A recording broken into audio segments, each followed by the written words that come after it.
Allez, ben on va attaquer avec un petit peu de retard, mais je pense que je n'ai pas besoin de 2 heures. Donc, ça devrait aller. De nouveau, n'hésitez pas à poser des questions. J'essaierai. Alors, c'est un cours que jusqu'à l'année passée, Damien Bonnet avait.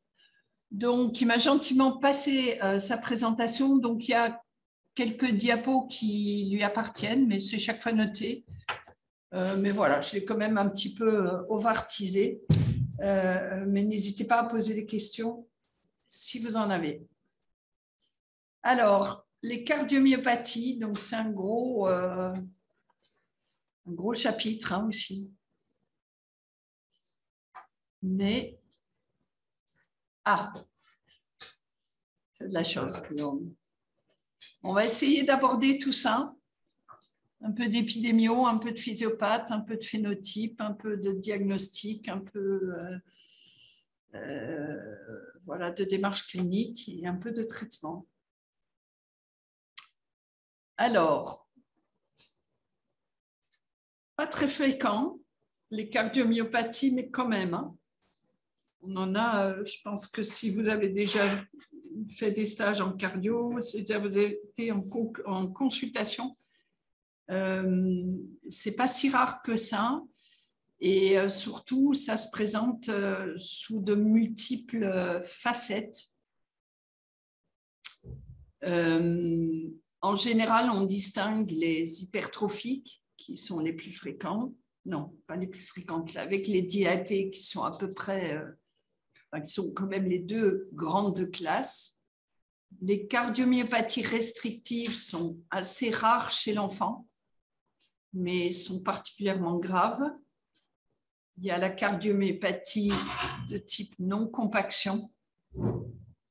Et puis, il y a d'autres cardiomyopathies, en particulier du VD, comme la DAVD, tout ça, la dysplasie arythmogène.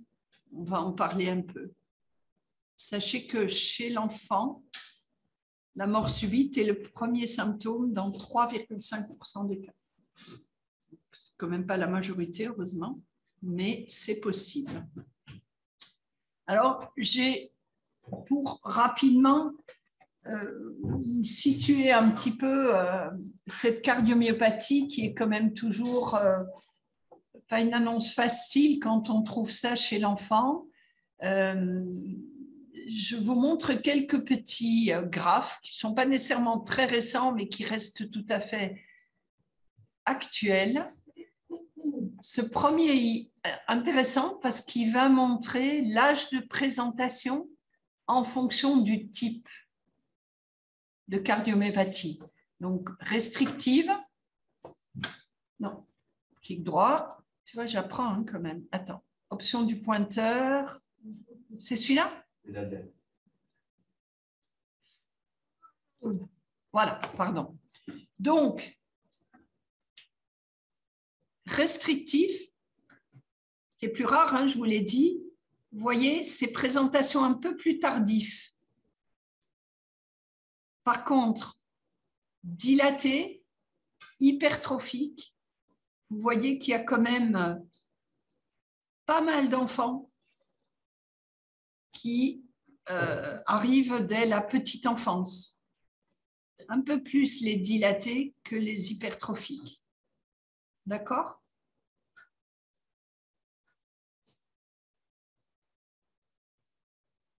Alors, donc, la diapo précédente, c'était la présentation. Ici, c'est des données, de nouveau pas très récentes, mais ça n'a pas beaucoup changé, sur le pronostic. Vous voyez, c'est pas terrible hein, quand même. C'est pas terrible. Alors, c'est freedom from death ou transplantation. D'accord? Donc, heureusement, il y a des enfants quand même qui sont transplantés et qui vont bien. Si on n'a pas, voilà. Vous voyez en particulier le noir foncé, donc la cardiomyopathie dilatée idiopathique, ça reste quand même assez catastrophique avec 50% d'attrition. Donc, soit mort, soit transplantation. Ici, celui-là. Alors, attendez, dans les lignes, je vais tout regarder. En fait, vous voyez, c'est toutes des formes de cardiomyopathie dilatée. Hein, pardon, j'ai oublié de vous préciser au début. Donc, c'est toutes des dilatées. Donc, vous voyez que l'idiopathique, elle est quand même pas très bonne. Ceux qui s'en sortent finalement le mieux, ici, c'est les métaboliques. Ici, les familiales. Mais enfin, grosso modo, vous voyez une survie entre 50 et 80%. Alors, ils ne vont pas tous moins bien. Il y en a qui vont, c'est une rareté, il y en a qui vont mieux, il y en a qui se normalisent. Alors ça, on n'a jamais très, très bien compris, mais ça existe. Vous voyez ici, en noir, en ligne pleine, des cardiomyopathies dilatées qui se normalisent dans le temps. Donc, c'est cumulatif, hein, c'est une incidence cumulative. Donc, ça peut exister. Ce n'est pas fréquent, mais ça peut exister. Donc, ça montre qu'il faut toujours être extrêmement humble au début quand vous avez un enfant qui se présente. Faites attention au message que vous donnez. C'est beaucoup d'ignorance. Et au plus on avance avec le diagnostic et au plus on avance avec le temps, au plus on pourra affiner le pronostic. Mais retenez qu'il faut toujours être humble, faire extrêmement attention. Et pas annoncer tout de suite qu'il faudra greffer le gamin dans le couloir. Ce n'est pas toujours vrai. D'accord? OK. Excusez-moi, une petite question. Oui. Quand vous dites ça normalise, ça veut dire avec le traitement de l'insuffisance cardiaque ou oui. ça normalise tout seul? Alors, le traitement de l'insuffisance cardiaque, oui, il est évidemment extrêmement important, surtout au début, quand la cardiomyopathie est très importante. Et il peut vraiment permettre, alors c'est pas lui qui va vraiment guérir, mais il peut mettre dans une situation où on va favoriser la récupération. Alors, dans ceux qui se normalisent, il y a probablement des myocardites qui finalement finissent par récupérer. C'est le problème des idiopathiques, les cardiomyopathies dilatées idiopathiques, celles où on ne trouve jamais la cause. Il est possible qu'il y ait là-dedans des post-myocardites, mais peut-être pas que. Et oui, évidemment, on va mettre un traitement et il y a des enfants, je dis c'est pas très fréquent, mais il y en a qui finissent par se normaliser. D'accord? Mais évidemment, avec traitement, hein, à tout moment, il faut traiter médicalement. Mais on va y revenir après. C'est vraiment un petit peu des données générales que je donne. Donc ça, c'est la dilatée. Donc globalement, on pronostique quand même pas terrible. Petit espoir de normalisation pour une minorité. Hypertrophique, le pronostic, il va dépendre très fortement de l'étiologie et de l'âge de présentation. L'âge, regardez les métaboliques hypertrophiques, c'est pas terrible, hein, la survie est pas très bonne. Par contre, les maladies neuromusculaires, en tout cas pendant l'enfance, la survie reste correcte. Après, par exemple, le Duchenne, c'est après 25 ans qu'ils vont avoir des problèmes surtout, qu'ils vont mourir. Mais donc forcément, pendant l'enfance, et puis ce n'est pas des hypertrophiques, pardon, je dis des bêtises. Les neuromusculaires hypertrophiques, c'est par exemple la Friedreich ataxie, finalement, ils ont une survie relativement bonne.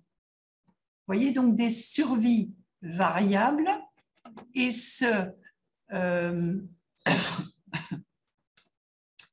ici, ce schéma de droite montre que ceux qui sont diagnostiqués très tôt dans la vie, donc toujours les hypertrophiques, vont moins bien que ceux qui sont diagnostiqués plus tardivement. Probablement que c'est des étiologies différentes. D'accord? Les restrictives, je vous ai dit en début, heureusement c'est rare, mais alors c'est catastrophique. C'est une très mauvaise maladie. D'accord? Les restrictifs purs, vous voyez, catastrophiques. Donc c'est une population compliquée où on va, dès qu'on pose le diagnostic, se poser la question, est-ce qu'on le liste, quand est-ce qu'on le liste? Mais on y reviendra. Heureusement, c'est rare. Ça, c'était une petite introduction sur des données qu'on connaît dans ces grosses études, souvent nord-américaines.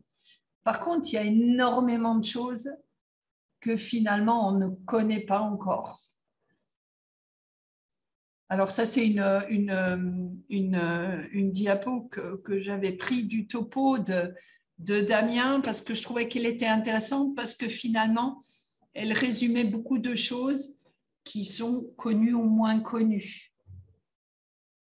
Donc, que quand même les cardiomyopathies, la mortalité est importante, que la survie dépend de l'âge de présentation, que l'étiologie est un facteur majeur de pronostic, que la récupération est possible.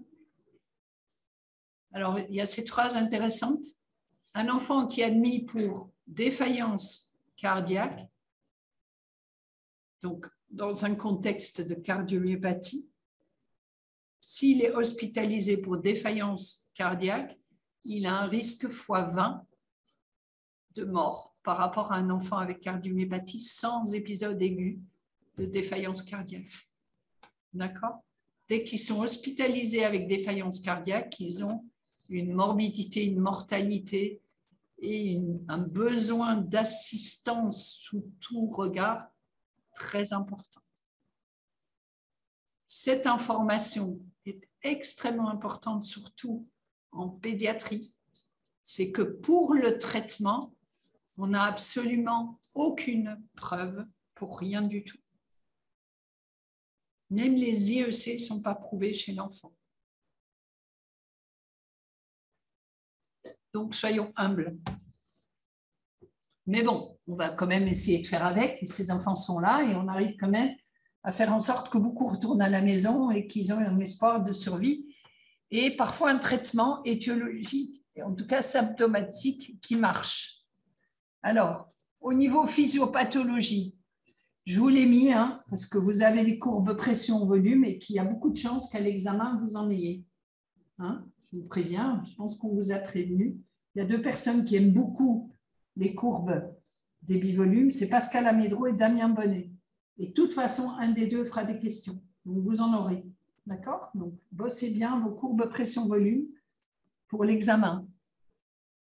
Alors, dans la physiopathologie de la cardiomyopathie, ça c'est le cœur normal, ça c'est facile. Vous savez qu'évidemment le VG, il éjecte à une pression plus élevée que le VD, mais donc on a cette courbe-là. Si vous avez une dysfonction systolique, votre courbe, la pente descend, donc vous êtes obligé de dilater et de monter les pressions de remplissage pour arriver à éjecter la même chose. Si la fonction systolique est préservée, mais par contre qu'il y a une restriction, les pressions vont augmenter, surtout les pressions ici télédiastoliques vont augmenter de façon importante. Donc c'est la courbe du bas qui monte. D'accord?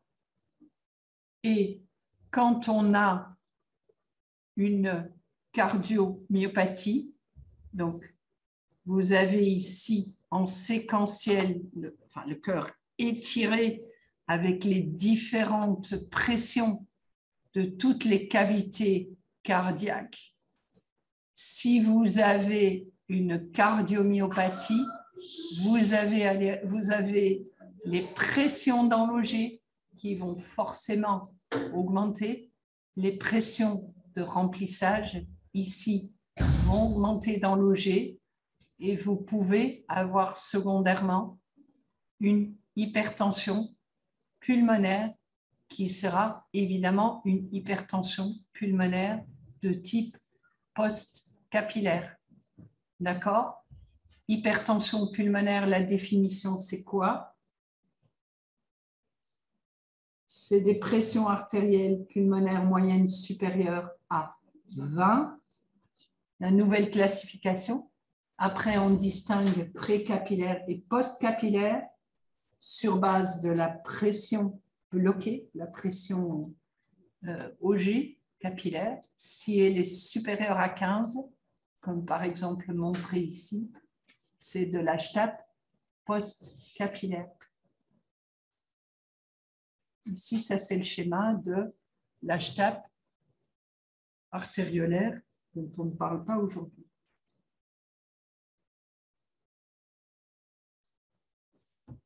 Les phénotypes cardiologiques, je vous ai dit en début de cours, c'est que les plus fréquentes, c'est l'hypertrophique et la dilatée. Et puis, on en a d'autres, restrictives, non compactées, arythmogène du VD, mais qui peut affecter le VG aussi. Mais ce serait trop facile si on pouvait systématiquement mettre un patient dans une des cases. Ce n'est pas comme ça dans la vraie vie. Il y en a beaucoup qu'on arrive à mettre dans une case, mais pas tout. On peut avoir des phénotypes atypiques, surtout chez l'enfant, beaucoup plus que chez l'adulte. Par exemple, où on a un enfant qui a une physiopathologie de CMD, mais quand même avec des parois anormalement épaissies et une physiologie restrictive. On peut aussi avoir quelque chose d'encore plus troublant, une modification du phénotype dans le temps. Donc, un enfant qui est hypertrophique en début de vie et qui évolue vers un phénotype dilaté. Et puis, il y en a qu'on n'arrive pas à caser. On trouve que c'est un peu hypertrophié, un peu dilaté. Ah oui, mais l'apex est non compacté. Ah oui, mais les radiologues nous ont dit que ça ne répond pas aux critères de la non-compaction. Mais quand même, je vois trop les trabéculations et puis la fraction d'éjection n'est pas bonne. Je le situe où? Je ne sais pas. D'accord? Donc, c'est bien parce que ça nous aide quand même et beaucoup d'études se basent sur ces phénotypes, mais on n'arrive pas toujours à tous les mettre dans une case. Je peux vous aider, on aime toujours bien les spécimens, la cardiomyopathie dilatée. Vous voyez bien, le ventricule gauche extrêmement dilaté et plutôt fin, avec beaucoup de fibrose quand on fait l'examen histopathologique. Et ici, un VG globuleux qui perd, et ça c'est caractéristique dans les cardiomyopathies dilatées. Normalement, le VG, il a la forme, je dis toujours un obus, mais ça c'est pas très sympa, mais quand vous avez une cardiomyopathie dilatée, vous perdez cette forme en tube, ça devient globuleux. Donc ça, c'est un signe important. L'hypertrophique, vous connaissez bien, paroi extrêmement épaisse, ici, et au niveau histologique, une désorganisation des myofibrines, qui est très importante. Vous voyez bien ici, on n'a plus du tout l'alignement normal des cellules musculaires. Et c'est cette perte d'alignement normal qui est responsable aussi de des arythmies. D'accord? Et alors, on peut avoir des formes variées où c'est plutôt l'apex qui est comblé et pas la partie donc, ici initiale. Donc, tout est possible. Avant, on appelait ça cardiomyopathie apicale. Maintenant, on met ça plus dans le sac global des hypertrophiques. Restrictive. Alors, les cardiomyopathies restrictives, quel va être votre premier signe qu'on voit très bien ici? C'est quoi le premier signe? C'est dilatation des OG et OD. Vous voyez ce rapport tout à fait anormal entre OG et OD, qui est assez spectaculaire. Vous le voyez ici. Et donc après, vous pouvez faire les mesures de fonction diastolique des ventricules, mais qui ne sont pas toujours évidentes. Alors souvent, dans les restrictives, il y a un petit peu d'hypertrophie du muscle, mais pas toujours. Et là aussi, vous voyez au niveau histologique, beaucoup de fibrose, la fibrose qui va empêcher la relaxation des ventricules. La non-compaction, c'est quelque chose que les adultes connaissent bien, ils ont des critères bien précis. Vous verrez, chez l'enfant, c'est un sac beaucoup plus vague. Et j'ai toujours envie de dire que c'est un phénotype, mais que ce n'est pas pour moi un diagnostic. C'est quelque chose, la non-compaction, qu'on voit finalement, nous, en pédiatrie, dans beaucoup de maladies, dans beaucoup de choses. Mais bon, néanmoins, c'est un diagnostic morphologique. Vous voyez ici toutes ces trabéculations, hypertrabéculations, et avec des critères de diagnostic bien précis. La dysplasie arythmogène, c'est une cardiomyopathie du ventricule droit qui est génétique et qui se caractérise ici par un amincissement et un aspect tout à fait anormal du ventricule droit qui va progressivement dysfonctionner et surtout générer de l'arythmie ventriculaire qui peut être mortelle et c'est souvent le premier signe.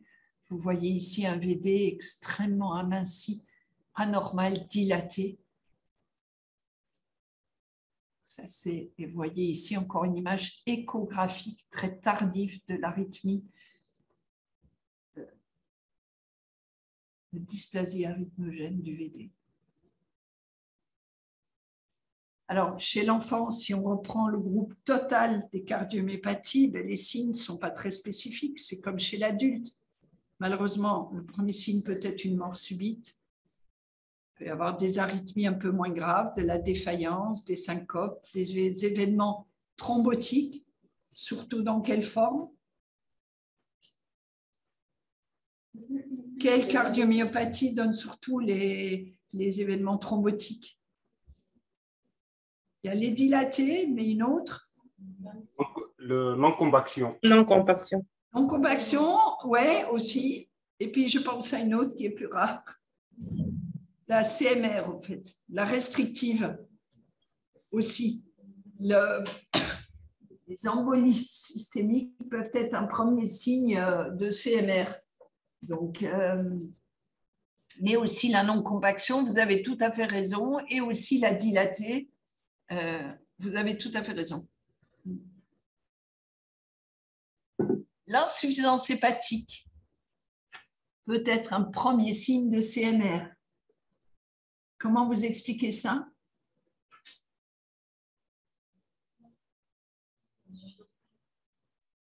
Conjection. J'ai pas compris, pardon. Congestion par... Congestion, en fait, du côté droit. Hein, souvent, la CMR, vous avez vu sur les images que j'ai montrées, les deux oreillettes sont dilatées. C'est souvent biventriculaire. Et donc, on va avoir des pressions remplissage. Alors, à gauche, ça peut donner une l'OAP, mais à droite, ça peut donner une augmentation importante des pressions veineuses. Et il y a des cas décrits d'insuffisance hépatique. Donc, là, pour le coup, si les pathologues vous appellent en demandant un avis cardiopédiatrique avec écho parce qu'il a une insuffisance hépatique qu'il ne comprend pas, c'est justifié.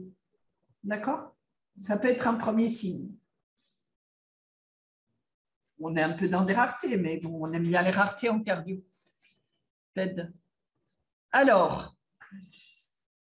le gros souci, bon, évidemment, on fait l'écho, on voit qu'il y a une cardiomyopathie, c'est après de pouvoir évoluer dans le diagnostic étiologique et essayer d'aider, en tout cas, éventuellement dans le traitement, mais aussi dans le pronostic qu'on peut donner à ces familles et à ces enfants.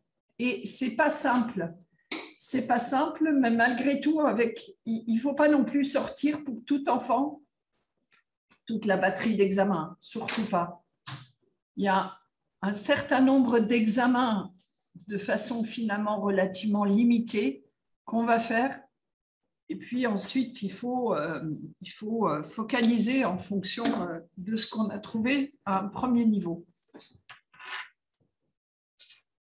Alors, attendez, pourquoi j'ai mis cette diapo? Voilà. Cette diapo, je l'ai mis pour vous rappeler que les cardiomyopathies de l'enfant, elles peuvent évidemment être familiales et héréditaires, mais elles sont plus souvent secondaires à autre chose. Et cette autre chose, il faut vraiment le chercher.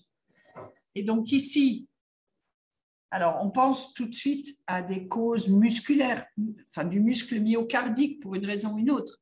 Mais avant ça, il faut être tout à fait certain d'avoir éliminé d'autres causes. Et les plus importantes, c'est évidemment tout ce qui précharge de façon excessive le cœur ou ce qui post-charge de façon excessive le cœur. Qu'est-ce qu'on peut avoir comme exemple, par exemple? Est-ce que vous pouvez citer un exemple de précharge ou de post-charge qui peut donner une cardiomyopathie? Coartation. Voilà. Donc, il faut rester très systématique. Je vois une cardiomyopathie, donc je dois, dans un premier temps, et c'est ce qui est finalement le plus facile pour nous, éliminer une cause cardiaque. Donc, une post-charge, donc ça va être la coartation, ça va être le rétrécissement aortique, ça va être une insuffisance mitrale importante, c'est la précharge, d'accord? Ou un shunt, une fenêtre aortopulmonaire que je ne vois pas bien, que j'ai raté. Donc, il faut, dans un premier temps, éliminer ça. C'est le plus facile pour nous. Et puis, évidemment, les causes ischémiques. La cause numéro 1 à éliminer, bébé de 3 mois, VG dilaté. Qu'est-ce que vous éliminez? Alcapa. Une alcapa, d'accord?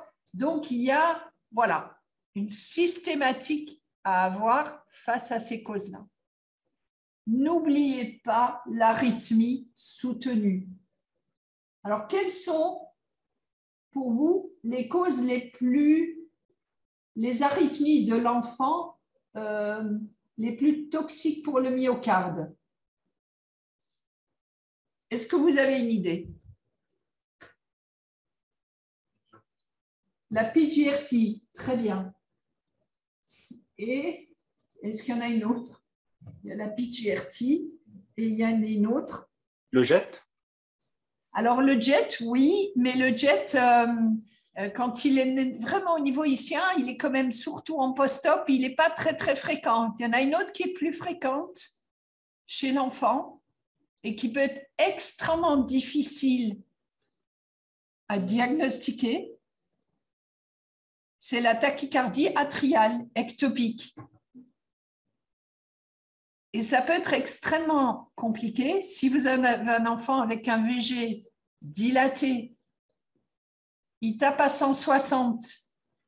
Vous allez dire, ouais, mais il est à 160 parce qu'il a une fraction d'éjection effondrée.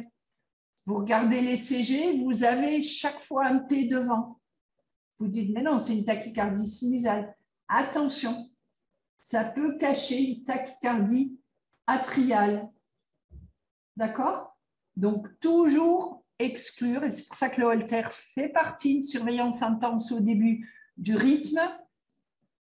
Qu'est-ce qui peut vous orienter quand vous avez ce tableau-là? Donc, j'ai un enfant de 9 mois, il arrive, il a une fraction d'éjection à 20%, son myocarde est fin, il est à 160.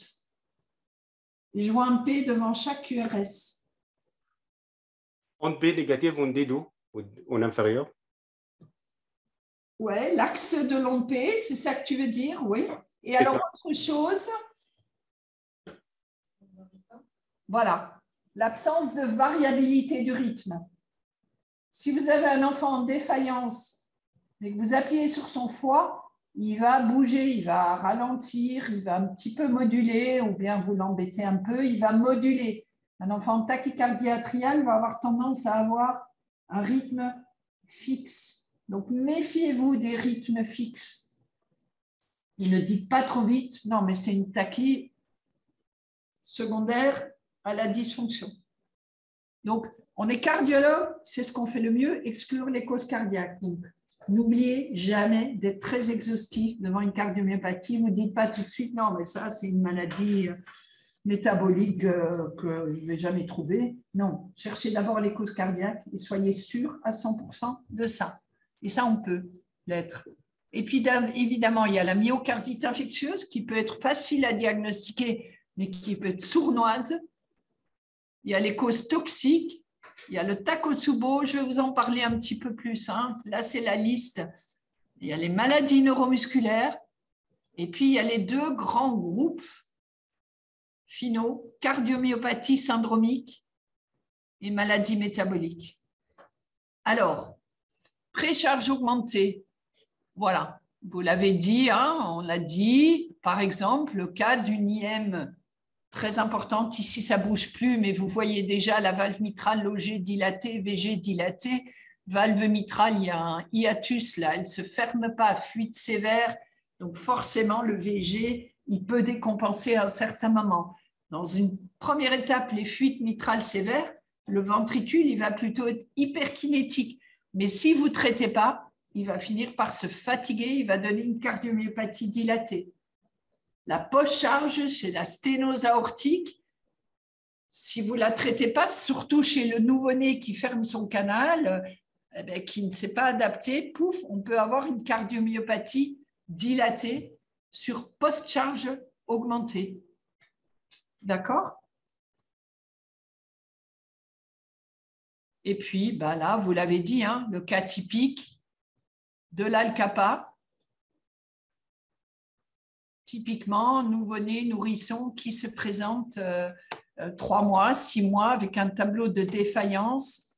Et puis, on va voir à l'écho un pilier mitral hyperéchogène, une fuite mitrale, une cardiomyopathie, une dyskinésie. Mais les anomalies coronaires, ce n'est pas que dans l'Al-Kappa. Il peut y avoir des anomalies de naissance, beaucoup plus rares, mais ça peut exister. On peut avoir des anomalies en post-opératoire, par exemple post-transport des gros vaisseaux. Dans le Kawasaki, il peut y avoir de tels anévrismes et qu'il peut y avoir des occlusions de coronaire et donc on peut avoir des cardiomyopathies. Et puis on a cette maladie, qui est un éléphant rose aussi, hein, le Gaki. Je ne sais pas si certains d'entre vous connaissent. Moi, j'en ai vu un dans ma carrière. C'est en fait une maladie génétique, j'ai oublié le gène, excusez-moi, mais qui se caractérise par une calcification extrêmement intense de tous les vaisseaux dès la période néonatale. Et donc, regardez, l'aorte, elle est toute calcifiée. Et donc, c'est des enfants, quand ils sont calcifiés comme ça, ils ont une hypertension artérielle catastrophique. Évidemment, on n'arrive à rien faire. Il n'y a rien à faire, malheureusement. Ces enfants meurent d'insuffisance cardiaque sur hypertension rebelle. J'en ai vu un tréma à l'hôpital Nord à Marseille, et qui est mort. C'est des maladies gravissimes. Non, bon. Et puis, plus fréquent, les cardiomyopathies rythmiques, hein, PGRT, vous l'avez dit, et puis la tachycardie atriale ectopique, ce sont vraiment les grands pourvoyeurs de cardiomyopathie. Et attention, le diagnostic peut être extrêmement compliqué. Donc, il faut vraiment, le Holter, il fait partie éventuellement des manœuvres pour essayer de démasquer une arythmie. Il faut vraiment toujours y penser. Je vais laisser tomber. Les cardiomyopathies infectieuses, ouais. Bon, tout ça, c'est quand même extrêmement rare de nos jours. Hein. Lyme, Chagas, HIV, toxoplasmose rhumatismale. Mais par contre, si vous vous déplacez, si vous faites des missions dans d'autres pays, c'est des choses que vous pouvez voir. La myocardite post-Covid, j'espère qu'on n'en verra plus. On en a vu trop. Vous en avez probablement vu, hein, des PIMS. Ce qui nous embête le plus aujourd'hui encore, c'est les myocardites virales, hein, que vous connaissez. Diagnostic compliqué. On en parlera un petit peu plus. Les cardiomyopathies toxiques, n'oubliez pas l'anamnèse. Alors, quand c'est un enfant qui est traité pour une tumeur, ce n'est pas très compliqué, vous le savez. Mais il y a d'autres causes plus rares qui peuvent éventuellement altérer les fonctions. Je vous ai mis là, fer, plomb, cobalt, arsenic. Mais bon, ce n'est pas non plus tous les jours qu'on a des problèmes avec ça. Les anthracyclines, c'est ce qui est le plus connu. L'irradiation aussi peut être mauvaise pour des cellules myocardiques. Et puis, des hormones peuvent être toxiques, des dysthyroïdies, les tumeurs, donc les catécholamines, des tumeurs donc, qui sécrètent les catécholamines, les parathyroïdes, le diabète, puis des déficits dans des pays où il y a des problèmes de nutrition, déficit en thiamine, sélénium, protéines. Tout ça peut altérer la fonction du cœur. Donc, il y a quand même une liste, même si en fonction de l'endroit où vous êtes, vous allez orienter votre liste différemment. N'oubliez pas le Takotsubo. Alors, ça, c'est très connu chez les adultes. Ceux de vous qui sont cardiologues adultes, vous connaissez bien. Les pédiatres, c'est quelque chose qu'on connaît moins bien, mais qui existe chez l'enfant. Qui en a déjà vu des Takotsubo? Vous savez ce que c'est? Tu es adulte ou tu es cardiologue adulte? Ouais. Les adultes connaissent très bien. Comment tu l'écris? Oui? Oui, on le voit beaucoup en adulte. Ouais. Donc, le Takotsubo, c'est suite à une importante décharge catécholergique qui peut être un stress très important, un traumatisme, une chirurgie. Il y a une décharge qui va finalement stimuler différemment les récepteurs B1, B2, comme vous voyez, et qui va créer une obstruction de la chambre de chasse du VG et une réaction de ballonisation et de dysfonction apicale du VG, et qui va avoir un aspect tout à fait typique en échographie, aussi en angiographie, mais enfin en général on ne fait pas d'angiographie en pédiatrie, et qui s'associe à un tableau d'insuffisance cardiaque, mais qui va être rapidement réversible, mais qu'il faut connaître. On le voit, hein, maintenant qu'on est plus sensibilisé à ça en cardiopédiatrie, c'est quelque chose qu'on voit et qu'on doit pouvoir diagnostiquer. Ou en général, on ne fait que soutenir, mais rien de plus. Alors, les maladies neuromusculaires, hein, je suis toujours dans ma liste auxquelles il faut penser quand vous avez une cardiomyopathie. Même en général, les maladies neuromusculaires, elles n'arrivent pas en premier lieu chez nous. C'est les neuropédiatres qui vont vous demander un suivi, sauf quand même parfois. La maladie de Becker, par exemple, hein, qui est aussi une pathologie de la dystrophine, l'atteinte cardiaque peut être beaucoup plus sévère que l'atteinte musculaire. Donc attention, il faut y penser. Et puis il y a d'autres maladies comme la maladie de Steinert, la maladie de Friedreich.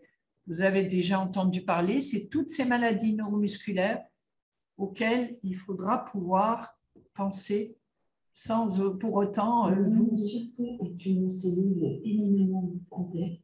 Ah, j'ai pris une dia de la FST, donc il y a du son. Excusez-moi.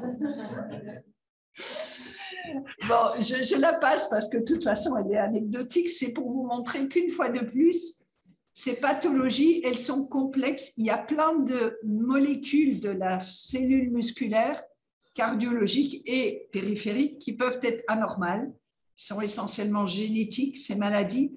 Ce n'est pas à nous de connaître le détail de toutes ces maladies. L'important pour nous, c'est toujours la même chose, c'est essayer de trouver, tiens, cet enfant, il n'a peut-être pas un tonus tout à fait normal, ou il a de l'ataxie associée. Et puis, évidemment, de vous référer au médecin qui est compétent, en particulier le neuropédiatre, si vous avez un... Ce n'est pas à vous de commencer à faire toute la diagnostic. Par contre, faites attention, comme je vous ai dit, de bien éliminer toutes les causes cardiaques. Et puis après, on réfléchit. Alors, les deux groupes les plus compliqués auxquels on fait face, hein, c'est les cardiomyopathies syndromiques et les maladies métaboliques. Alors, ces deux maladies, je vais les aborder justement quand on va parler de la démarche diagnostique. Alors, qu'est-ce qu'on fait? Je vous ai dit, en tant que cardiopédiatre, vous vous trouvez face à un enfant en insuffisance cardiaque ou en cardiomyopathie échographique, qu'est-ce que vous allez faire? Finalement, peu de choses. Histoire clinique familiale, ça c'est extrêmement important. Examen clinique, évidemment cardiologique, mais aussi à la recherche éventuellement d'autres signes qui pourraient vous orienter vers une maladie neuromusculaire, vers une maladie métabolique, parce que toutes ces maladies que je vous ai citées, elles vont avoir d'autres signes, il n'y a pas que le cœur forcément. Donc, c'est ce que vous devez rechercher. Il faut aller chercher les examens, les signes associés. L'ECG, l'échographie, évidemment, c'est comme ça qu'on rentre, nous, voilà, qu'on fait le diagnostic, mais faites attention, allez vraiment tout chercher. Faites un ECG bien et éventuellement avec Holter, etc., je vous l'ai dit, et une échographie extrêmement complète. La troponine, vous allez la faire quand vous suspectez une myocardite.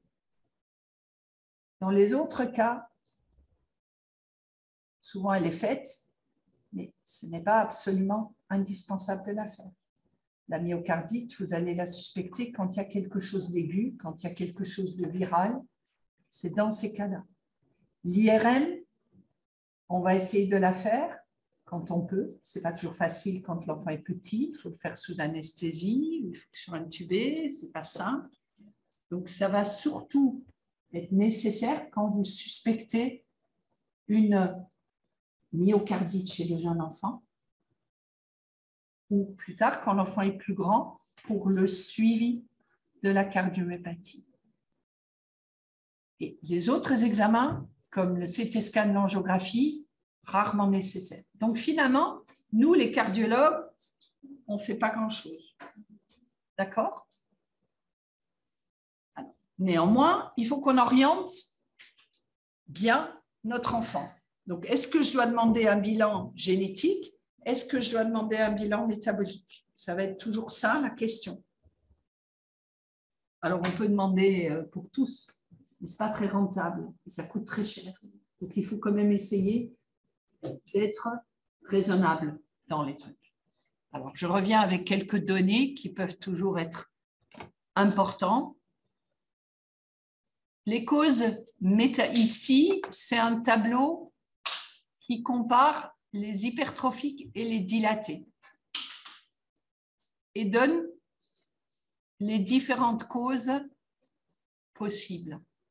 Vous voyez, dans les maladies métaboliques, on voit plus d'hypertrophiques que de dilatés. Dans les syndromes malformatifs, alors les malformations, c'est les rassopathies, tout ça, hein, d'accord? J'en parlerai. Davantage d'hypertrophiques que de dilatés. Les maladies neuromusculaires, davantage de dilatés. Les myocardites que du dilaté. Les formes familiales isolées, il y a un peu des deux. Et puis, il y a il y en a plein de... On ne sait pas trop. Et puis là, évidemment, on voit toutes les formes. Donc, je vous ai dit, il faut arriver à orienter. Qu'est-ce qui va faire qu'on va penser à une cause métabolique chez le jeune enfant? L'histoire familiale de mort subite ou mort inexpliquée pendant la petite enfance, donc familiale, chez un cousin, chez un membre, évidemment, il faut y penser.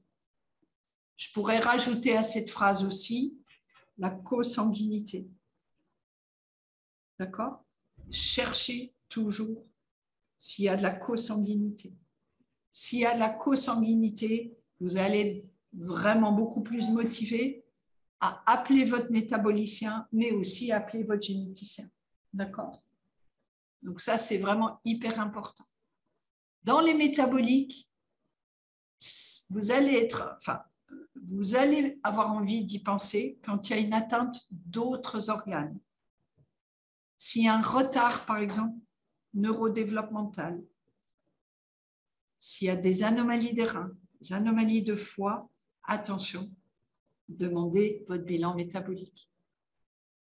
Si on a un phénotype cardio qui change dans le temps, donc j'étais hypertrophiée au début et je deviens dilatée, attention, ça fait penser à un problème métabolique avec insuffisance énergétique. Alors qu'une cardiomyopathie sarcomérique, comme on voit beaucoup chez les adultes, elle va rester essentiellement hypertrophique. Donc, si on a un phénotype qui change, attention, peut-être une métabolique.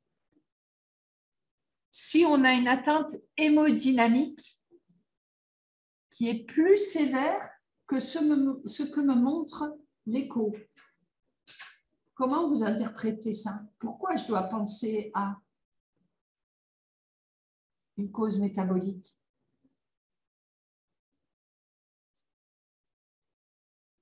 Qu'est-ce qui se passe dans les métaboliques? Dans les causes métaboliques, il y a un trouble énergétique. Le corps ne fabrique pas assez d'ATP, de toutes ces choses-là. Si vous n'avez pas assez d'ATP,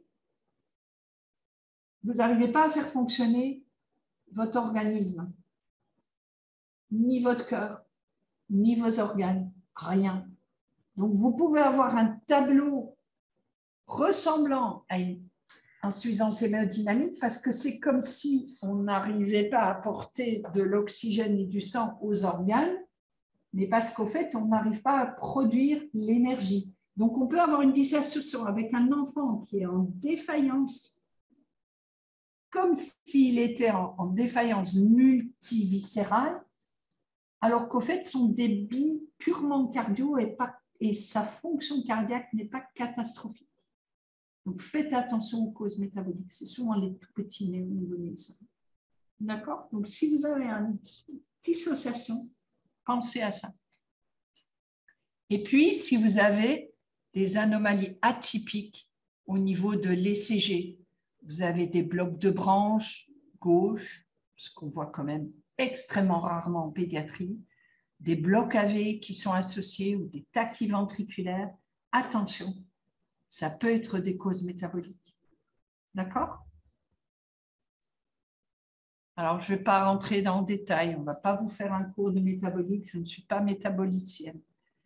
Mais simplement vous rappeler que les maladies métaboliques, il y en a une flopée, qu'on les connaît de mieux en mieux, que les métaboliciens aujourd'hui, ils ont tendance à les différencier en 3 groupes: les maladies de surcharge et d'infiltration, les déficits énergétiques et les mécanismes toxiques métaboliques. Mais que finalement, il y a des maladies qui sont un petit peu partout. Alors, les glycogénoses, assez classiquement, sont dans les surcharges et infiltrations, mais par exemple, les maladies mitochondriales et lysosomiales peuvent tout à fait être partout. Donc, les frontières sont un petit peu ambiguës et ce n'est pas à nous d'aller plus loin. Nous, il faut qu'on reconnaisse. Alors, je vais laisser tomber. Non, je ne vais pas laisser tomber ça parce que quand même, regardez, dans les métaboliques, dans le groupe des hypertrophiques, qu'est-ce qui reste numéro 1? Les glycogénoses, donc, c'est la maladie de pompe. D'accord? 50% des causes de cardiomyopathie hypertrophique. Le pompe, il ne faut jamais l'oublier, c'est ça. C'est typiquement l'enfant avec une cardiomyopathie hypertrophique extrêmement importante. VG, mais il peut aussi atteindre le VD. On n'a presque pas de cavité, associé à une hypotonie extrêmement importante.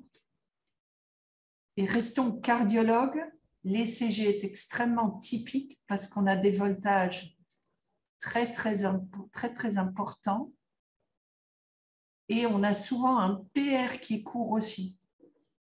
Donc HVG très important et PR court.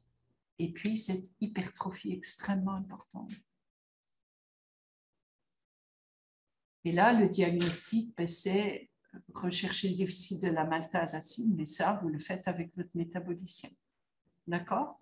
À nous de reconnaître ce phénotype cardiaque très particulier. Celui-là, vous devez le connaître aussi. En tout cas, vous souvenir des troubles de la bêta-oxydation. Donc, oh là là, ça nous ramène loin, c'est le cycle de Krebs avec la transformation des acyl-CoA.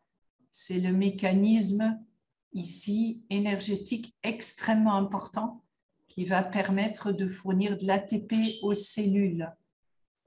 Quand il y a des déficits métaboliques ici, au niveau de toutes ces chaînes enzymatiques, par exemple au niveau de la carnitine, de la rentrée de carnitine dans les cellules, mais aussi au niveau de ces enzymes-là, c'est les maladies qu'on va appeler le déficit en carnitine ou bien le MSAD, le LSAD, c'est toutes des maladies qui sont très pourvoyeuses de cardiomyopathie, mais cardiomyopathie qui peuvent être hypertrophiques, dilatées et qui peuvent également s'associer à des troubles du rythme en période néonatale.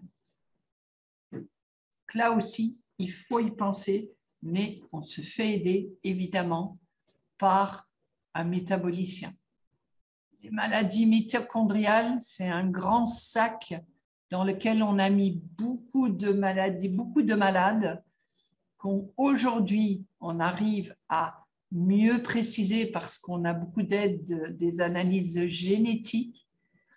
C'est probablement moins fréquent que ce qu'on a cru à un certain moment, mais là aussi, vous savez que la mitochondrie est responsable de production d'énergie et que donc, ça peut, quand il y a des troubles enzymatiques au niveau mitochondrial, la cardiomyopathie est très fréquemment présente.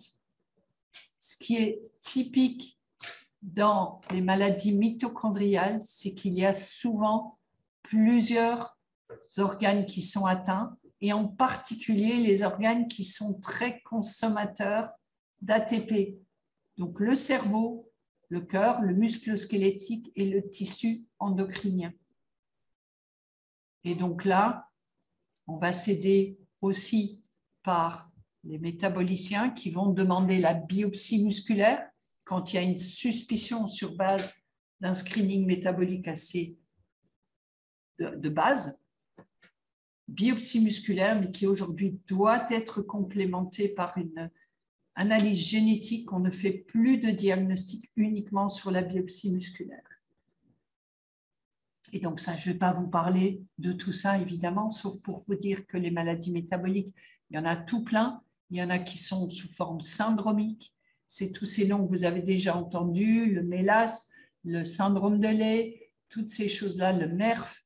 C'est toutes des maladies qui peuvent, vous avez vu, donner cardiomyopathie dilatée, cardiomyopathie hypertrophique, etc. Vous voyez, il y en a une série. Donc, ce qu'il faut retenir, c'est que nous, si on a des symptômes, l'enfant a des troubles associés du neurodéveloppement où il y a d'autres anomalies, ou s'il y a des anomalies biologiques d'un bilan de base, on va aller plus loin. Et plus loin, c'est quoi? C'est la biopsie musculaire, les analyses moléculaires génétiques. Et ce n'est qu'avec ces deux-là qu'on va éventuellement confirmer le diagnostic métabolique. Évidemment, le pronostic est variable. Il y a par exemple, le déficit en carnitine, malheureusement, qui est rare, mais ça peut être réversible si on donne de la carnitine. On peut guérir ces enfants, enfin, en tout cas, bien les améliorer. Donc, il y a certaines rares maladies qu'on peut améliorer. Donc, le diagnostic est vraiment extrêmement important si on arrive à le faire. Ça, c'était les métaboliques. Et puis, les syndromes malformatifs. Alors, ceux-là, je trouve qu'ils sont extrêmement importants parce qu'on en parle de plus en plus. C'est les rassopathies. Et ceux qui sont passés chez moi, ils savent que j'aime bien les rassopathies. J'aime bien qu'on regarde les CG quand il y a une cardiomyopathie. Les rassopathies, c'est plusieurs maladies qui, au fait, impliquent ces voies-là.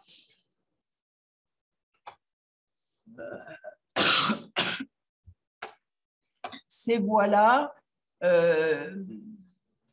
au fait, ceux qui nous intéressent, il y en a plein, des maladies de la voie rase, mais ceux qu'on connaît surtout en cardio, c'est le Noonan, c'est le syndrome cardio-fascio-cutané et c'est le syndrome de Costello. Alors, vous voyez, ils ont souvent des signes dysmorphiques que vous voyez ici, hein, parfois avec le cou palmé, des traits un petit peu grossiers, comme on voit dans le Noonan. Tout ça, c'est différents types. Au niveau cardiaque, qu'est-ce qu'ils ont? Et extracardiaque aussi, j'ai repris certains syndromes. Le Noonan, il est souvent petit. Il n'a pas toujours un retard psychomoteur. La majorité ont même un développement psychomoteur normal. Le Noonan, il a souvent, mais ce n'est pas permanent, des difficultés alimentaires pendant la petite enfance. Et puis au niveau du cœur, ils ont quand même 3/4 des patients ont des problèmes au niveau du cœur, qui seront dans la moitié des cas des sténoses valvulaires pulmonaires et dans 10% des cardiomyopathies hypertrophiques. Le cardio-fascio-cutané et le Costello sont plus rares, mais vous voyez qu'eux, ils ont un retard psychomoteur beaucoup plus important et des difficultés alimentaires extrêmement importantes. Les atteintes cardiaques sont finalement très semblables. Hein, d'accord? Donc, le Noonan, c'est celui qui en sort le mieux au niveau neurodéveloppemental et qu'on voit et qui est plus fréquent aussi. Hein. Et alors, on a cette particularité qui n'est pas constante, mais qu'on trouve quand même vachement souvent dans le Noonan, c'est qu'on a un axe du QRS au plafond. Donc, quand on a prenez l'habitude, quand vous voyez un enfant avec une sténose valvulaire pulmonaire, avec un VG un petit peu épais, puisque là, on est dans les cardiomyopathies, ou même un enfant avec une cardiomyopathie hypertrophique, regardez son axe du QRS. Si vous avez un axe au plafond, attention, ça vous poussera un petit peu quand même à demander un bilan génétique. Et alors, on connaît très bien le PTNP11, et qui n'est muté que dans 40 à 50% des Noonan. Et puis, vous voyez, il y a tous ces gènes-là. Donc, il ne suffit pas de faire le PTNP11. Il faut avoir un bon labo de génétique qui veut bien vous faire un panel complet. D'accord?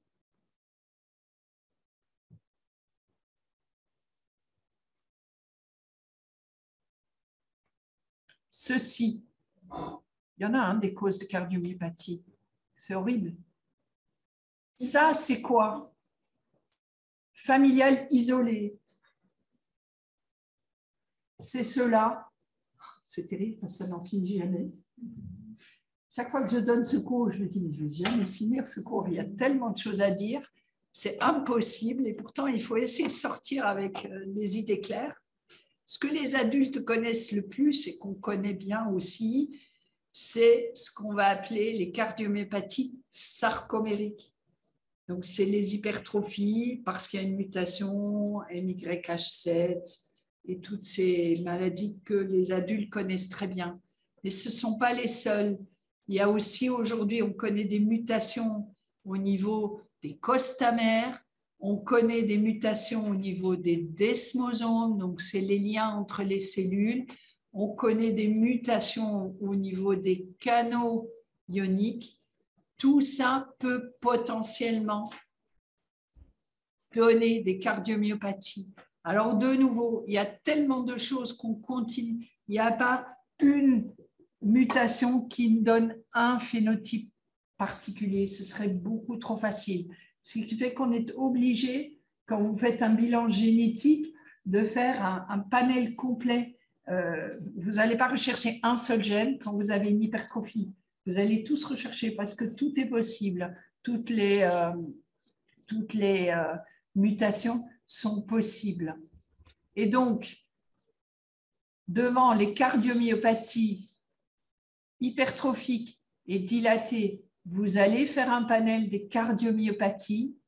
Quelques données, finalement, il n'y a que 20% de formes familiales.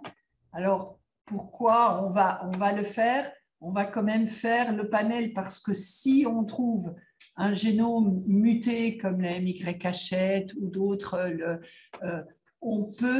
ça peut nous aider à préciser un petit peu le pronostic. Alors, ça reste extrêmement difficile et aléatoire. Même chez les adultes, on est un petit peu plus avancé. Chez les enfants, on est qu'au balbutiement.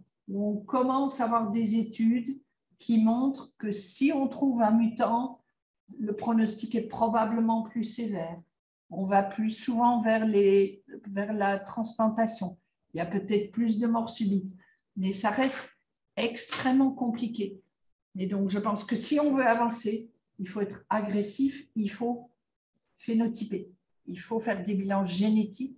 Il ne faut pas hésiter si le panel est négatif, s'il y a plusieurs membres de la famille, d'aller plus loin et de faire des exos ou des génomes entiers en fonction de ce que les RCP, il y a des RCP nationales maintenant qui nous permettent de dépister, de nous aider là-dedans. Et donc, il faut vraiment pousser si on veut avancer. On n'est encore qu'au début, mais on avance bien, mais il faut vraiment pousser les investigations quand on a des choses. Alors, donc les cardiomyopathies hypertrophiques, les cardiomyopathies dilatées, on a un petit peu plus de données. Chez l'enfant, pour le ventricule gauche non compacté, on a très peu de données. On a la non-compaction qui est associée avec certaines mutations, mais ça reste encore difficile. La dysplasie arythmogène, c'est quand même rare que ça se présente chez l'enfant, mais ça peut. Là, on a essentiellement les données adultes avec des mutations au niveau des gènes, de connexion entre ici au niveau des gènes, de connexion entre cellules, et tout ça est bien plus connu. Alors voilà, on va essayer de résumer un petit peu tout ce que je vous ai dit.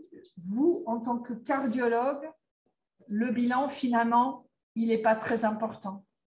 Une très bonne écho, un très bon ECG, exploration rythmique. Si vous le pensez en phase aiguë, que vous faites face à une myocardite, oui, il vous faudra des tropos et une IRM en phase aiguë, si vous arrivez à la faire, pour argumenter le diagnostic de myocardite aiguë. Si votre enfant présente des signes en faveur d'un syndrome, vous avez une drôle de tête, vous avez une sténose valvulaire associée, vous avez un axe au plafond.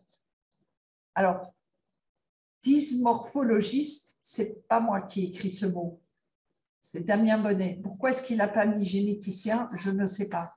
Je pense que ça doit être un problème personnel. Je ne veux pas le savoir. D'accord? Mais bon, voilà. Après, l'analyse métabolique, pour vous, au départ, elle va être simple. Ça va être un bilan standard que vous mettez au point. La plupart des centres, on fait un bilan assez simple de glycémie, de corps cétonique, d'acide lactique, de chromato, des acides aminés, des acylcarnitine et de la carnitine, et stop après. Et ensuite, on va voir. Évidemment, par contre, le screening familial, extrêmement important. Donc, toujours rechercher la consanguinité. Et si vous suspectez que ça peut être quelque chose de familial, faites un ECG une échographie pour les apparentés de premier degré. Vous faites faire une écho aux parents, éventuellement aux frères et sœurs. Et puis ensuite, vous appelez également les généticiens pour vous aider dans votre démarche. Après, est-ce qu'il y a un ordre bien précis? C'est vraiment chaque centre réagit un petit peu. L'idéal, c'est d'arriver à avoir quand même beaucoup de choses plus ou moins en même temps, exclure rapidement les maladies graves au niveau métabolique et puis rapidement essayer de vous avancer au niveau génétique en sachant que la génétique prend du temps et vous n'aurez pas de réponse tout de suite, mais au moins vous aurez avancé dans votre mise au point. Alors, le traitement, je vous ai dit tout au début, la 3e diapo, je pense, je vous ai dit, il n'y a rien qui est prouvé au niveau du cœur, au niveau de l'enfant. Et c'est vrai. Même les IEC ne sont pas prouvés. Même les bêta-bloquants dans les cardiomyopathies hypertrophiques, on n'a aucune preuve. Mais on fait quand même. Et on va faire pour essayer de remettre le plus possible la courbe pression-volume proche de la normale. Alors, la fonction systolique, si elle est altérée et si l'enfant est très moche, en réa, vous allez pouvoir donner des inotropes. Vous allez également vasodilater pour faire fonctionner le cœur à un régime de pression moindre, ce qui va permettre de générer un débit cardiaque plus important. Si par contre, le problème est celui d'une compliance altérée, comme par exemple dans les cardiomyopathies hypertrophiques, on a essentiellement les bêta-bloquants pour les CMH, les diurétiques aussi éventuellement pour les CMR, essentiellement pour essayer de ramener à des pressions de remplissage plus importantes. Donc, inotropes, vasodilatateurs, bêta-bloquants et diurétiques. On n'a pas beaucoup plus aujourd'hui en pédiatrie et rien n'est prouvé. Après, il y a aussi, et ça c'est encore plus flou et plus compliqué, la prophylaxie ou le traitement à visée rythmologique, parce que toute cardiomyopathie est associée à un éventuel au risque de mort subite par trouble du rythme. Autant chez les adultes, tout ça est aujourd'hui bien scoré, avec l'IRM qui aide beaucoup, par exemple, la fibrose qui est un facteur de risque, autant chez l'enfant, on n'est vraiment pas loin du tout.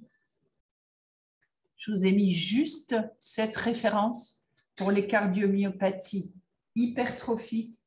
Aujourd'hui, une équipe anglaise associée aux Parisiens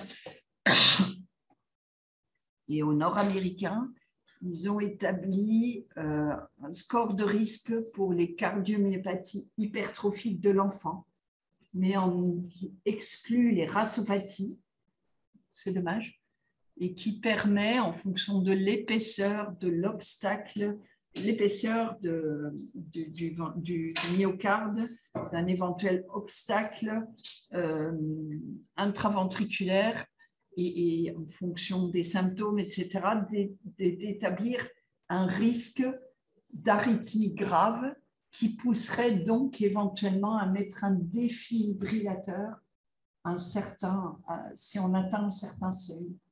Mais on est vraiment vraiment pas loin en pédiatrie pour ça. Et peu d'équipes veulent mettre un défibrillateur chez l'enfant s'il n'y a pas eu d'événement en prévention primaire.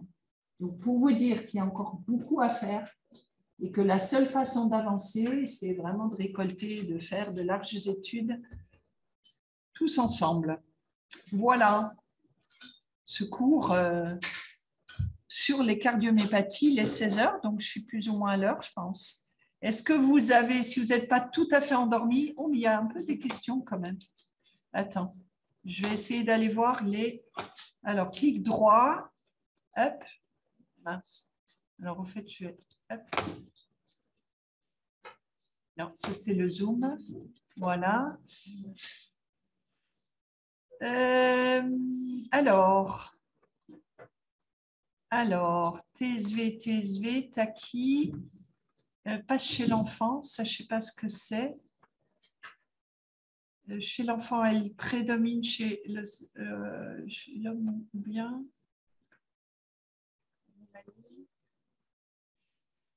Le Takotsubo prédomine-t-elle chez la femme, chez l'enfant, chez la fille? J'avoue que je n'ai pas la réponse. Chez l'adulte, c'est plus fréquent, chez la femme, hein, beaucoup plus fréquent. Oui, parce qu'on estime que la femme stresse plus. Oui, bon, ça c'est encore un...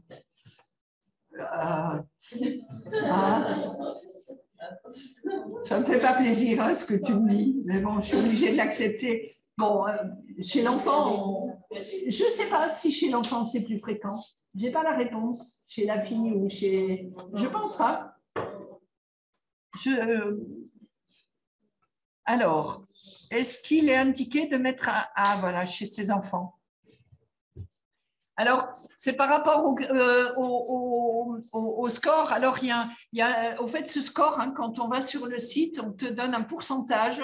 Et si, dans l'article, ils te disent que si tu dépasses 6%, il peut être discuté avec l'équipe rythmologique pour éventuellement mettre un défibrillateur en prévention primaire. Mais ça reste un niveau de preuve très, très faible. Hein. Et donc, on a encore beaucoup de questions en pédiatrie là-dessus. Est-ce qu'il y a d'autres questions?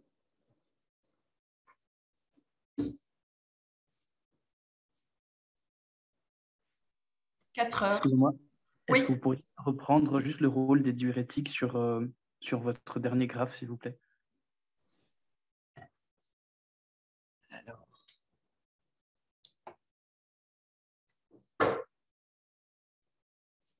Alors, les diurétiques peuvent t'aider.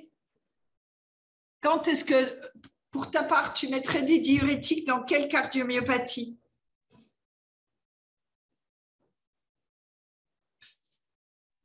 Une cardiomyopathie où j'ai une précharge excessive. Oui. Donc, par exemple, si on a une IM, comme on a montré, c'est clair qu'on va les mettre. Ou si on a un shunt gauche-droit avec une dysfonction, évidemment, les diurétiques vont aider.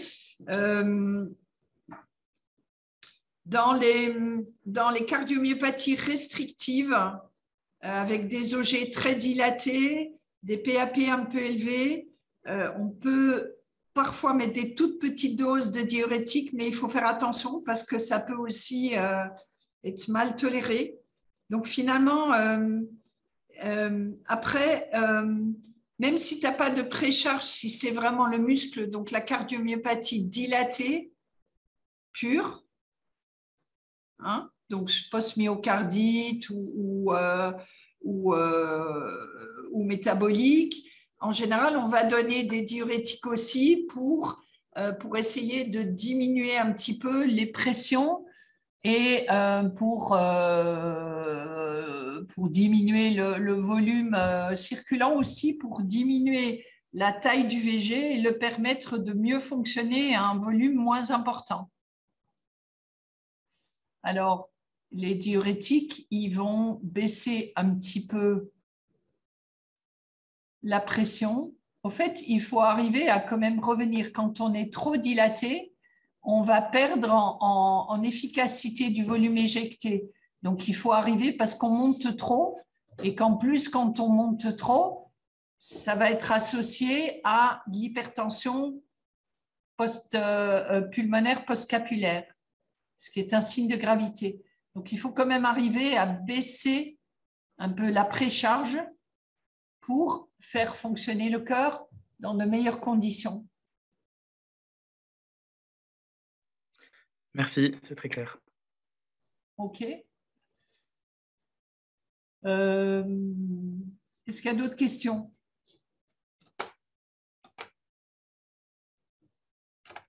Bon. Qu'est-ce que vous avez comme cours demain?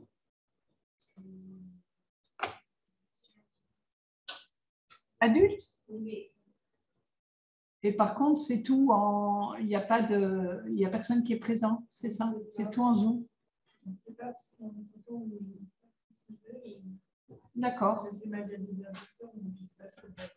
Ce serait étonnant qu'elle vienne, hein, probablement. Ouais. D'accord.